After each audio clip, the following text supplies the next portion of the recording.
Well, good morning and welcome to Coach's Corner on this final Saturday of April. And hopefully the weather is going to turn for a couple of days here and warm things up and make life for our local sports teams a little bit better so they can get their games in. And of course, yesterday a couple of activities locally did take place. Let's start off with Emma Gilbert, who headed down to the Twin Cities to Hamlin to participate in the Hamlin Elite Meet, where just 12 individuals get invited for each of the events, and she was invited in the shot put, and she took fourth place. Very, very nice finish for her, as she threw 41 feet 1 inch, a little bit less than her best throw of the year, which tied her school record a week or so ago with 43 feet 5 inches.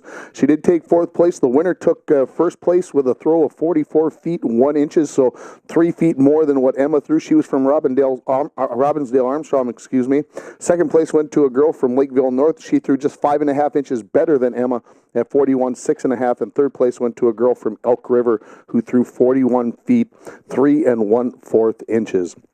The Bronco boys golf team, I don't know how they got this in, I'm not sure, but they were in Pekegama yesterday for the first day of the Grand Slam Invitational, and the boys shoot .352 for a score. The Falls were led by Ethan Alleman with an 86. Brady Wright shot an 87, Gus Lawrence an 89, Josh Can 90, Nick Tanner a 91, and Josh Millette a 92. Again, their team score of 392. Day two going to be starting here momentarily this morning as they look to get those things going, and today they will be playing at Eagles Ridge. The Bronco girls softball tournament that was scheduled to be played at Deer River at 1 o'clock yesterday was postponed. The boys' baseball game against Hermantown was also postponed, and girls' golf was supposed to play yesterday, but they also did not get that meet in. And some high school scores may be of interest to everybody in boys' baseball. Esco 11-1 over Warroad. A little bit of a surprise here to me. Moose Lake Willow River 4 shuts out Cloquet 0. Proctor 9-0 over Crosby Ironton. Southridge down Northwoods. Mora 7-6 over Hermantown, and Hibbing 3-0 over North Branch. In girls softball, Esco 9-2 over Southridge. Hermantown shuts out Cloquet 8-0. Moose Lake Willow River 13, Duluth Denfeld 8. A lot of runs scored in that game. Denfeld does defeat Grand Rapids 10-8 in a game that doubleheader for Duluth Denfeld. And you're going to see a lot of that over the next couple of weeks, folks, with basically the last week and a half being washed out due to snow, cold weather, and whatever else, and it looks like early next week also you're going to see a lot of these teams playing double headers, 5 or 6 inning games to try to get these games in. Let's travel to Hibbing and let's play 2 with who knows. It's going to get crazy, folks, before it gets better. Of course, the day 2 of the NFL draft yesterday, the Vikings get into the mix, and they traded up in the second round from 48th overall pick to the 41st pick. They went up and got Delvin Cook, a running back out of Florida State. A little bit of a checkered pass, but apparently the Vikings think that he can take care of business. He's an outstanding back. I'm very excited for the Vikings' chances with Delvin Cook. We'll see what happens there. The Vikings then moved up again in the third round from 79 to 70. They took a center/guard out of Ohio State. His name is Pat Elflein. I believe that's how Elflein, I think, is how it's pronounced. And the Vikings also did some other trading. They kept trading up and down throughout the drafts. What they ended up with is they've got 7 picks today, 3 in the 4th round, none in the 5th, 1 in the 6th, and 3 more in the 7th. And I'm sure they are looking for offensive line help. I'm sure they're going to be taking a lot of best available offensive linemen, trying to shore up that position. Maybe also looking for some defensive tackle position and some other things. But we'll see what the Vikes do today, as they have 7 picks in the final 4 rounds of the NFL draft. Last night in the NHL, of course, the Stanley Cup playoffs continuing. St. Louis at home, they even up their series with Nashville as they get a 3-2 win in Game 2. In the game out west, late Edmonton, I predicted that they weren't going to make it through. They just don't have the experience. Well, they did a great job in round 1. They now lead Anaheim 2-0 heading home is Edmonton after they win 2-1 last night, holding off Anaheim in that game there. 2 games today, both of them in the Eastern Conference at 2 o'clock. The New York Rangers are at Ottawa. The Senators lead that series 1-0. Pittsburgh at Washington, the Pens versus the Caps. If you want the tongue-in-cheek on that one, Pens versus Caps. Pens lead the series 1-0. I love it. I think that's awfully whatever. The NBA last night, Washington defeats Atlanta 115-99. They finish off that series in 6 games. Boston, after they're the number 1 seed from out east, after they took the series lead, fell behind 2-0 at home, they win 4 straight games to close out Chicago with a 105-83 win. And in another Game 6 last night, out in Utah, Utah could not finish the deal. The Clippers come in, get a 98-93 win. That's going to force Game 7 on Sunday back in L.A. for the right to go to the second round. There are no NBA games, on the slate for today. Good news from the world of the Minnesota Twins. They continue to play well on the road. They get a big 8th inning as they score 4 runs to defeat Kansas City 6-4. Miguel Sano had 4 RBIs, a 2-run home run earlier in the game to give the Twins their first 2 runs. He then almost had a grand slam, inches away from hitting a four-bagger there with 4 runs scored, but he gets a 2-run double out of it for his 4 RBIs. Joe Mauer gets the go-ahead hit, and the Twins win 6-4. First time in 11 games that the Twins have trailed after 7 innings and won a game this season. Doesn't happen very often for even the best teams when trailing after 7 innings to come back and win, but that's exactly what the Twins did. They even their record at 11-11 on the season, and the 2 teams will play again tonight, starting right around 6:10, 6:15, pregame at 5:45 on K104. The University of Minnesota women's softball team, they get a 5-inning, 8-0 win over Purdue as Sarah Groenwagen throws a no-hitter. Sam Markin had a 2-run home run in the 5-inning game, and the 2 teams will play a doubleheader today. Bad weather coming in towards the cities. I'm in Brookings, South Dakota, as I come to you from a hotel room, and they are going to be playing 2 games today. They can see the weather's coming in, a lot of things changing, so the Gophers and Purdue in softball, a doubleheader today. Same news for the Gopher baseball team as they defeated Illinois 5-4. To improve to 9-4 in the Big Ten, 25-12 overall, and they'll start a doubleheader at 1 o'clock today. What's going on locally today for our teams? Rainy River baseball team scheduled to be at Hibbing at 1 o'clock for a doubleheader. Have not heard anything contrary to that, so I'm going to go that game is going to be played. Rainy River softball is going to be at Mesabi Range, it looks like. Those games are supposed to be played at home at noon today. Looks like they are going to go to Virginia to play at 2 and 4 o'clock, looking for the best field conditions. The end of the regular season is coming up very quickly for the Rainy River softball team. They start their playoffs next weekend. They need to get some games in, so whatever right now you kind of go into desperation mode. Whatever you need to do, you are going to try to get those games in. So that's the schedule right now for them today. 2 and 4 today, going to Mesabi Range, and then tomorrow they're going to go to Vermilion and try to play a doubleheader against Vermilion. The Minnesota Loons out of the MLS, they are at home tonight at TCF Bank Stadium as they take on San Jose at 7 o'clock. Finishing up here, of course, our usual our news segment here with the Broncos in college. St. John's baseball team lost a pair to St. Thomas. That was a big game in the MIAC. This is after Wyatt Ulrich was named Player of the Week for the 3rd time this season already. That is an incredible accomplishment for Wyatt. In that doubleheader loss to St. Thomas on Thursday, he went 2 for 9 with a run and an RBI. And everybody else pretty much having the weekend off. With the locals, Rainy, of course, the Rainy River softball team, Cassie Tomzak involved with that, a pair of doubleheaders this weekend, and everybody else taking care of that. We're going to take a break, and we'll come back with an interview with the Rainy River baseball team. You're listening to Coach's Corner on K104 and online at KSDMradio.com. Welcome back to Coach's Corner, joined by the Rainy River baseball team, head coach Josh Koenig, Jerry Hernandez, Keanu Kalamayan, and Raheem Hassan joining me here. And Coach, boy, I'll tell you, this weather isn't conducive to getting your season done. It's not. We were looking really good up until through Saturday, and Sunday came, and we had to make a tough decision with temperature. And it was very cold, obviously, so we did not play. Rescheduled that doubleheader at Mesabi for May 3rd, Wednesday, May 3rd. Today, obviously, we were supposed to be on the field being Wednesday, April 26th, and I think there's about 3 inches of snow on the ground. I guess somebody needs to let Mother Nature know that it's not beginning to look a lot like Christmas, even though it kind of is. Yeah. Talk a little bit about, before all the weather snafus and everything, talk about what you think your team has been doing well lately. Well, if you look at our everything we have on paper over 28 games, our record does not dictate our level of play, and especially over the course of the last 4 games, which have been our conference games. We're sitting at 2-2 in the conference, but we're 2 one-run ball games away from being 4-0, and our numbers, our conference numbers. We're holding our opponents to batting .207 as a team.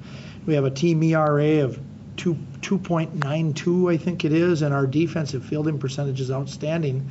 And yet we sit here at 2-2. So, we were playing some really good baseball. It came down to consistent run production and getting key hits with runners on base. But we're right there right now. Just a little while ago, the one and only Jerry Hernandez here. You guys got to play at U.S. Bank Stadium. Talk a little bit about that experience. Well, I didn't pitch that game, but I was warming up. It was really amazing. The field was nice. That was my first experience being in a football field, but actually it was a turf, and that was my first experience in a turf field too. But it was really nice seeing my teammates and the other team battling it out and all of that. It was great to get the first win. Fortunately, we couldn't win the second game. Some mistakes, but that's baseball. Things happen, but we just bounce back and win the next game. Let's talk a little bit about where you're from. Where do you hail from? I was born in New York, but I'm also Dominican. So in vacation, I usually go back to the Dominican Republic with my family and practice baseball over there. And I tend to like more the Dominican Republic because that way it's really warm and practice all around baseball instead of being in New York and being cold and warm, all of that. Keanu, talk a little bit about your experiences at U.S. Bank Stadium and playing in the big stadium. I've never been in like a big old stadium like that, and that was the first time I've actually seen been inside a football field, like a huge dome like that. It's pretty nice, and I played on a couple fields that are turf, but I haven't played in one in a while. That was like my second time this year playing. And, the ball just kind of bounces everywhere. It's really different. You just got to adjust to it. It's pretty fun playing there, though. And, like Jerry said, we won the first one. Then the second one, we were good. We just made a couple mistakes that cost us the game, but it's fine. So you got a Yankees hat on. Does that mean you're also from the New York area, or are you just a Yankees fan? I'm somewhat a Yankees fan, but no, I'm not. Somewhat. Yeah. I'm just a player. I'm just a player fan. Okay, that's yeah. And which Yankees are which Yankee are you a fan of? I mean, it was Derek Jeter, but he retired. Fair enough. So where are you from? I'm from Tucson, Arizona. There's nothing like here. Nothing. What do you mean? I'm looking out the window and I just see some white stuff flying through the air. You don't have this in Tucson? We barely get this. It's usually honestly, it gets to probably 110 degrees over there. I'm used to that. Yeah. Raheem, talk about the dome just a little bit, and then what about where you're from too? Okay, the dome was nice, and it was a once-in-a-lifetime opportunity. Not too many players would get to experience that, and we won one and lost one, so I mean, we went out and played hard both games, but we just fell short. Like Jerry said, that's baseball. So, and yeah, I'm from Cincinnati, Ohio, and you're a Reds fan, right? Yeah, I'm a big Reds fan. Big Reds fan. Well, that's fair enough. Let's stay here with you, Raheem. A couple weeks ago, you got a pretty nice honor, being named National Player of the Week. Talk a little bit about. I'm going to play a little coach on you. Talk about how nice it was, but talk about how you have to maybe try to keep those kind of honors in check and not let that go in and still be working hard every day. Yeah, I most definitely got to put that past me because, we got a whole season ahead of us, But it was a nice experience, I was 13 for 14 that weekend, and I was just seeing the ball well. And the biggest thing now, we just got to focus on being consistent. And then then we'll be straight for the rest of the season. Let's talk a little bit about those hits. Were some of them bloops, or were you ripping it everywhere, or were these little like worm burners and you were just beating them out? Be honest, because like I'm going to go to these two guys if you're not. I mean, I had a couple of them that was bloops. Okay. But, I was putting the ball in play. But I had a couple rockets. That's right. But I got on base, so that's the important thing. Keon, talk about the team right now. I know we've had this little lull here where you guys haven't had a chance to play. Coach mentioned about what he thought the team's doing well. What is the team? What do you guys see that the Voyagers are doing well right now, and why maybe there's not in the win-loss column the success you guys want, but that there are good things happening? Well, what I see from the team is our defense from the beginning. It was like a little bad. But then while we started progressing up, it started getting phenomenal. And then I see that with our hitting too. So each game, we just keep getting better and better. Soon enough that we'll just start winning games and just always like sweep them. What about the pitching, Jerry? What do you see as maybe what's working well for the pitchers and what maybe needs the pitching staff needs to work on? Well, when it comes to the pitchers, first of all, when we have the starters, it's like we're competing against each other to see who does better. One thing that I think we need to improve is like in the end of games in the bullpen. We have great pitchers, but we have to adjust. And like if something wrong happens, we can't overthink too much. We gotta take every pitch at a time, every hitter at a time, and every out at a time. You can't think about if this runner's got on base. You gotta focus on the hitter first of all, because the hitter's the one that's gonna mess you up if anything.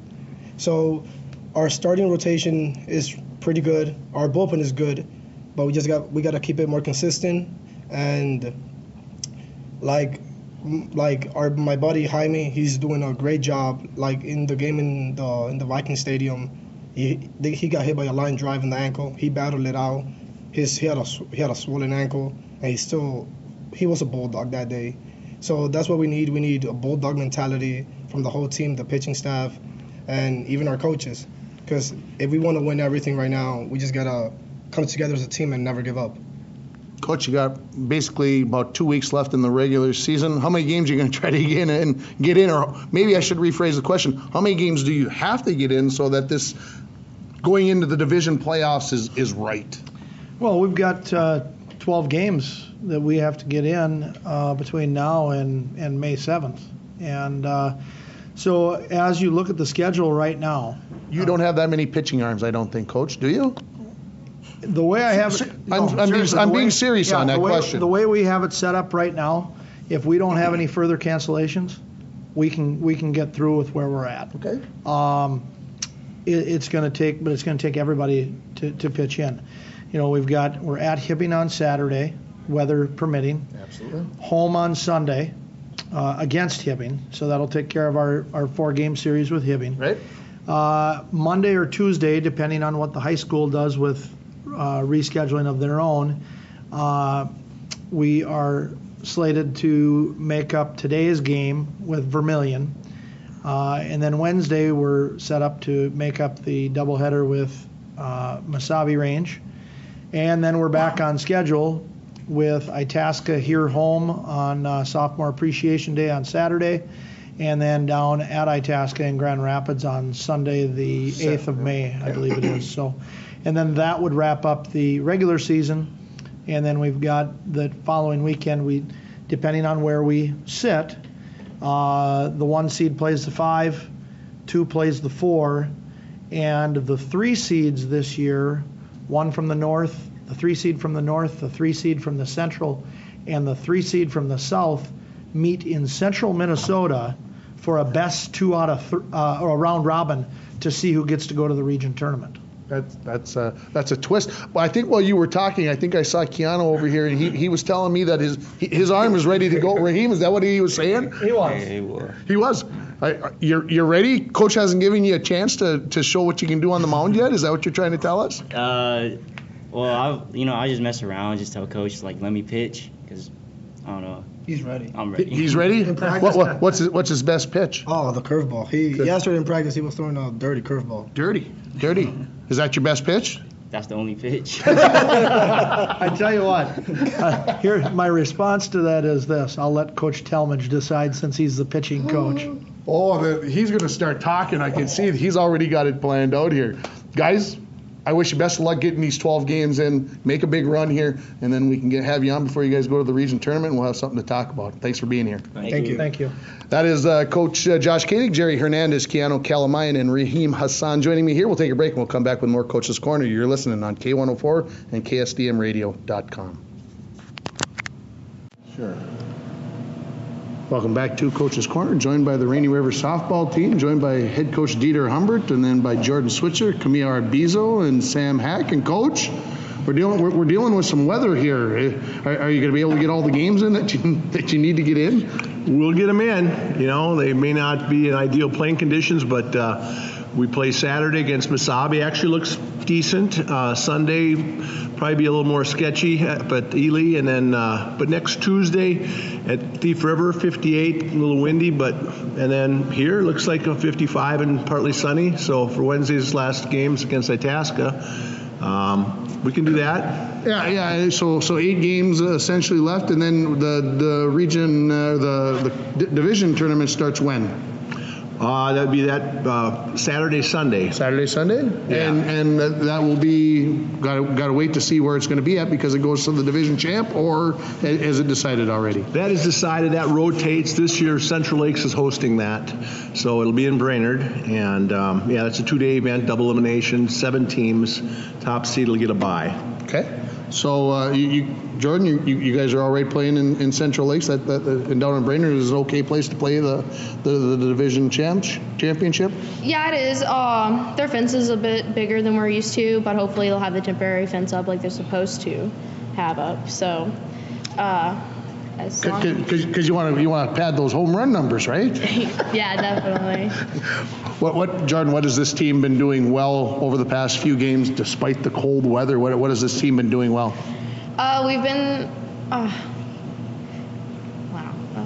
doing a lot well. We've come together a lot more. Our defense is working. We're being a lot more patient at the plate, a lot more disciplined, and knowing what we have to do when we have to do it. Like, just being a team player. Like, you don't typically see like the 3 and 4 holes bunting, but Kamia's, she's top in the nation for RBIs right now, and she's laid down like 3 or 4 bunts for hits, and you don't see that out of a 3 or 4 hole hitter. So, you comfortable doing that, Camilla? I am, actually. Whatever gets us moving, started. You've been playing a lot of center field lately, the games that I've had a chance to visualize here in town. You also been pitching. How have things been going for you personally? It's been a real hill to climb, but why is that? Through it. And why is that? I don't mean to bring up bad stuff, but what's been tough about it? Just the weather. I'm not really liking the weather this season. What? I can't understand why a person from Arizona wouldn't just love the weather that we've had here recently. Too cold. I just went home recently for a funeral, but it was so nice. I did not want to come back to this weather. Expect it like this. Especially when it probably got worse. Sam, what have you seen with the team recently that this team has done well, or proceeding going forward that you think maybe needs to work on, and if you can do that, you got a chance to be a Northern Division champs? Well, our team has improved a lot throughout the time that we've had, and what we've done a lot that has been well was hitting. We've been hitting very well, hitting not only for runs, but for like singles or doubles, instead of hitting it over the fence, which only scores 1 unless you have people on base. So we've had a lot of situations where we've loaded up the bases and people have been able to clear them. Those runs. Coach, I've been looking at some of the scores recently, and there's a lot of runs being scored. Is that how good the offense is? Is that maybe that the pitching's down a little bit? How do you maybe assess where these teams are? Because I've seen you guys score in double digits, 8, 9, 10 runs a game, but you're at the same time, other teams, sometimes you guys are only giving up 1 or 2, but sometimes the other team is scoring 8, 9, 10 against you. What is it maybe that you see is the strength maybe of the entire division that you've been playing over the last few weeks? Well, there's a lot of good hitters in the division. I mean, there really are, and and we certainly have our share of them. We're really proud of our girls. Pitching is solid. I think it's. You'll see that we don't have the real elite pitchers in the league this year, but we've got a lot of good pitchers, like we have. And, pitchers that pitch to contact, that, if they're not totally on top of their game, we're going to get hit because there's a lot of good hitters.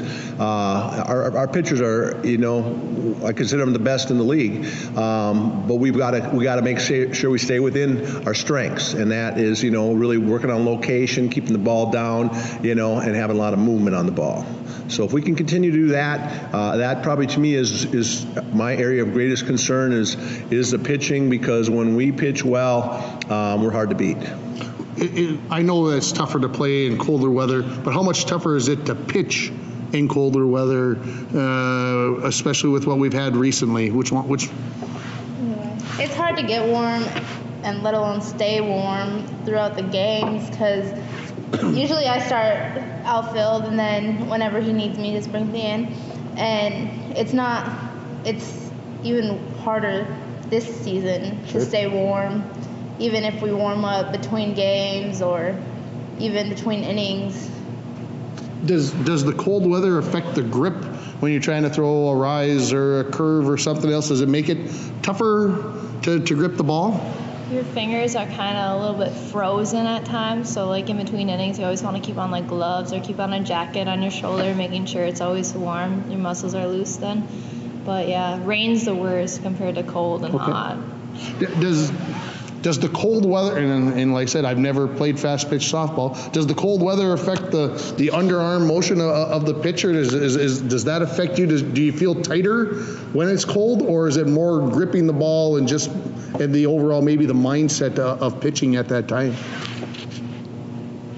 It's more so the whole coldness. Like your whole arm just feels like it's a little bit stiffer than usual, so you're not as loose. Tough to wear a coat while you're playing, while you're pitching, right? Do they even allow that while you're pitching to wear a jacket? They allow it. I don't. Pitching and hitting are two areas where you need that full range of motion, and so to me, maximum efficiency requires you to be as flexible as possible. Jordan, which games maybe over those 8 games that are coming up over the next week, which doubleheader against which opponent maybe is the key one to helping you guys get over the hump and get that highest seed possible? Definitely Itasca. Itasca is really brought their game this year. I mean, we all have Central, us, Mesabi too, but Itasca is the team that we have to go for.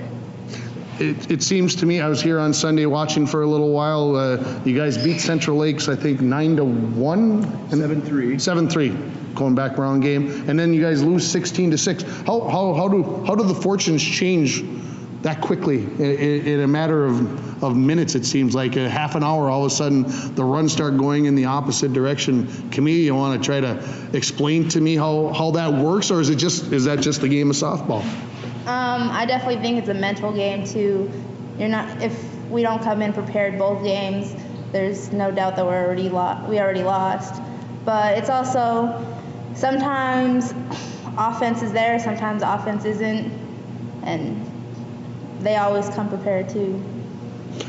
Sam, we talked early March before you guys headed to Florida. We're talking about maybe some of the young kids the young girls that were coming onto the team that were going to be freshmen. Maybe talk about somebody who maybe has surprised you since the start of March that really has kind of maybe stepped up and made a big impact on this team. All 3 of our freshmen are pretty great. They've all pretty much stepped up. Well, there's more than 3, but anyways, the freshmen have stepped up. And one of them that has really impressed me recently is Elisa Diedman. Her catching abilities have greatly improved, and she's learned how to frame that ball exactly, and she knows where to place it.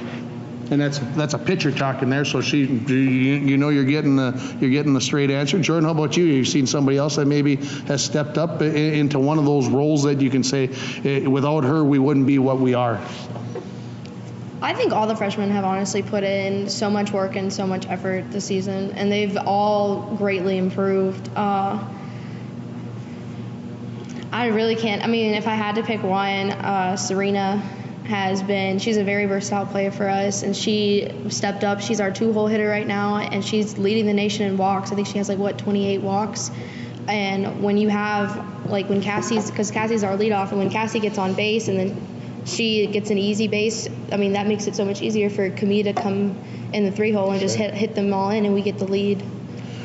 Coach, I was looking at at a tweet out from the MCAC, and they were talking about the fact that there are 3 teams in the nation in Division III softball that are in the top 10, and then there's 3 more that are right behind. What does that say about the softball, the ability of the softball teams here in the state of Minnesota? Well, I've always said top to bottom, our conference is the best. I mean, basketball, we've proven it with national championships. Softball, we actually had the first highest place with a 3rd place national finish in 2004, but nobody's ever won one. But from the strength of the league, like I say, we, like this year, it's I think St. Cloud, Anoka, Fergus, and then Itasca and Mesabi and us. So we got 6 in the top 12, and so that's pretty impressive. And like I say, and the rest of the teams are all solid. I mean, you don't have, like some leagues, they got a couple elite teams, then you got a bunch of weaker teams. Our conference has always been pretty solid top to bottom, and I think that's speaks to the success of the league. I want to thank you guys for your time here this afternoon. Wish you best of luck. Hopefully we're getting a chance maybe to talk about a region tournament coming up here later on in early May. Thanks for you guys' time.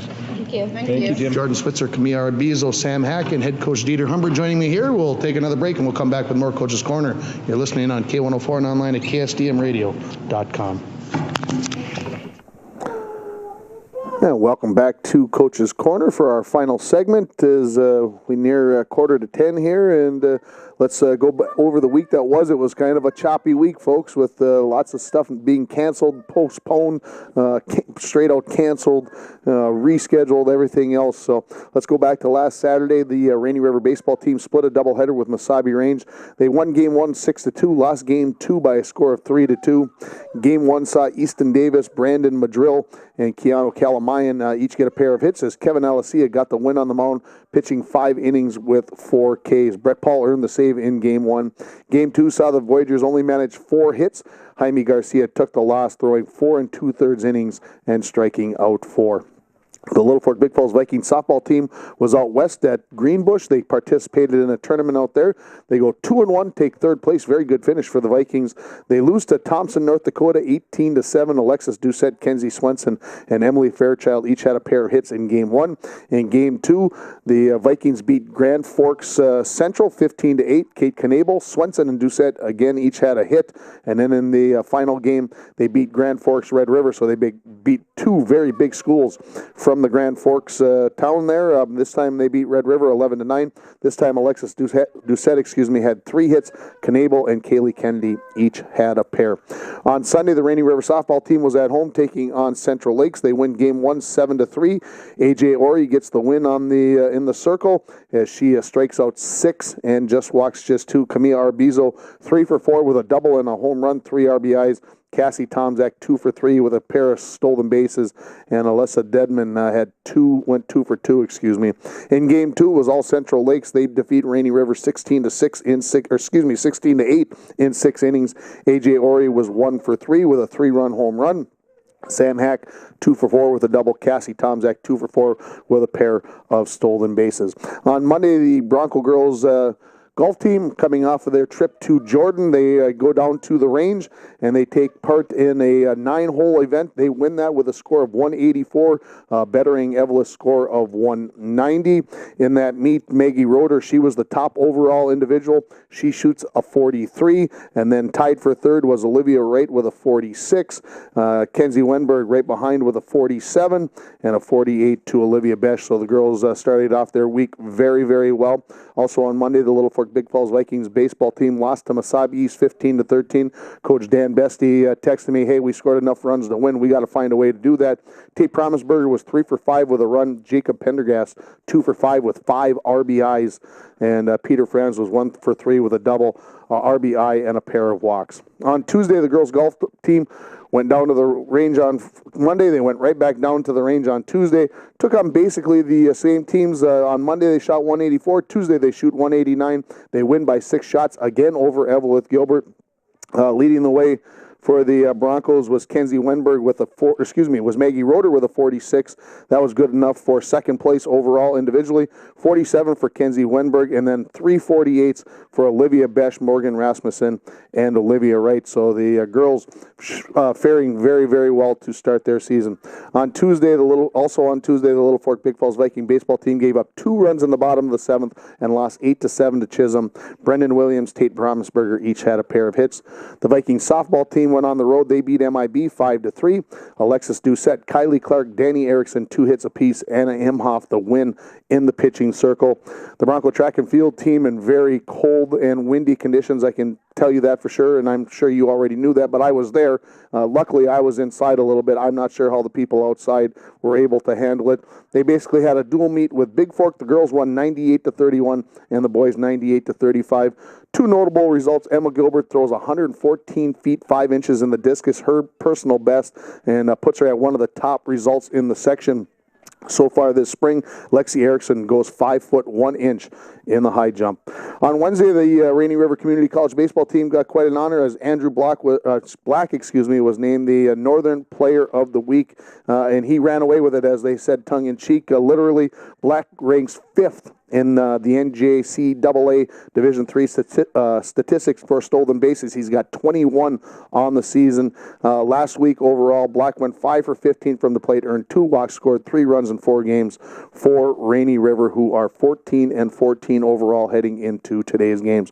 Everything was washed out on Thursday. 2 events yesterday. Emma Gilbert at the elite track and field meet down at Hamlin, and she takes 4th place in the shot put. She throws 41 feet 1 inch. The winner throws 44-1, and second and third place were just 5.5 and 2 1/4 inches in front of her. So she was just inches away from taking second place in that meet. Of course, Hamlin is where the state track meet is held, so obviously that has some good vibes, hopefully, for Emma Gilbert going forward. The Bronco boys golf team was down at Pekegama. They took part in day 1 of the Grand Slam Invitational. The boys shoot .352 as a team, good enough for 15th place out of about 18 or 19 teams. They were led by Ethan Alleman with an 86, Brady Wright 87, Gus Lawrence an 89, and Josh Can 90. Today, Rainy River baseball team are heading down to Hibbing for a doubleheader. They'll have a doubleheader at home against Hibbing tomorrow, provided that the field is ready. Coach Koenig said if the snow is gone, I don't care how wet it is, we're going to play Rainy River softball. Traveling to Mesabi Range today, they were supposed to be at home for that doubleheader with the Norse women, but they are going to play it down in Virginia. Field conditions, wherever you can play. And then the Rainy River softball team in Vermilion in Ely tomorrow for a pair, as they have their final week of the regular season this week. That's how soon this is coming up. I'm going to give you the schedule for the rest of the week, and of course this is all weather related. Of course, Monday is supposed to be possibility of snow, cold temperatures, then it's supposed to warm up, so who knows, things will get rescheduled. Stay tuned to Facebook, the ISD 361 webpage to try to keep up on everything that's going on if you follow the local sports. On Monday right now, girls golf is scheduled to be at Cook for a 9-hole meet at 4:30. The Broncos softball team at home against Lake of the Woods, a game that was rescheduled from 2 weeks ago. And the Viking softball team will be at Kelly or North Home. Tuesday, very, very busy. Bronco boys and girls track and field teams will be at Grand Rapids for a 3:30 meet. Boys golf at Hibbing. Boys baseball at Hibbing. Softball at Cherry. The Viking teams will be at home as the baseball team takes on Deer River, the softball team Chisholm, and the Rainy River baseball team will be at home on Tuesday for a 2 o'clock doubleheader against Vermilion, and the Rainy River softball team will be in Thief River Falls for a doubleheader against Northland at 3 o'clock. On Wednesday, the Bronco boys and girls golf teams will be at home for their home meet out at out at the river. I almost called it the Falls Country Club. I'm going to take me a while to get that changed up, but out there at the river, get on out there Wednesday. The meet starts at 9:30, 18-hole event. Get out there and cheer somebody on. Also on Wednesday, the Rainy River baseball team at home against Mesabi Range for a doubleheader at 2, and Rainy River softball at home against Itasca for a doubleheader at 3 as they get their final games in. That's the Rainy River softball final regular season game. On Thursday, Bronco baseball at Virginia. Softball is home against Nashwauk. If you want to come out and see a really good pitcher, the pitcher from Nashwauk Keewatin is very, very good. We'll see how the Broncos fare against her. And the Viking softball team will be in Black Duck on Thursday. On Friday, we'll have a big game on the radio for you, the border battle in softball as the Broncos travel to Little Fork to take on the Vikings. 4:30 first pitch, 4:15. Join Preston and I for the coverage of that. If you can't make it down, we'll have that one for you on the air. The Bronco boys and girls golf teams will be at Hibbing on Friday, and the Bronco baseball team will be at home against Mesabi East. Next Saturday, the Bronco boys and girls track and field teams head to Esco for a 10 o'clock meet. The girls golf team will be at Giants Ridge for an 18-hole meet that starts at 11 o'clock. Rainy River baseball will be at home against Itasca for a 1 o'clock doubleheader. And, of course, as I mentioned, the Rainy River softball team ends their regular season on Wednesday.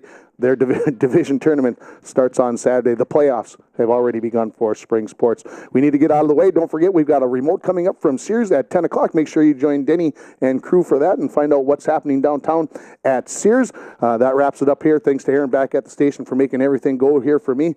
Thanks to all our sponsors, but most of all, thank you for listening to Coach's Corner on K104 and online at KSDMradio.com.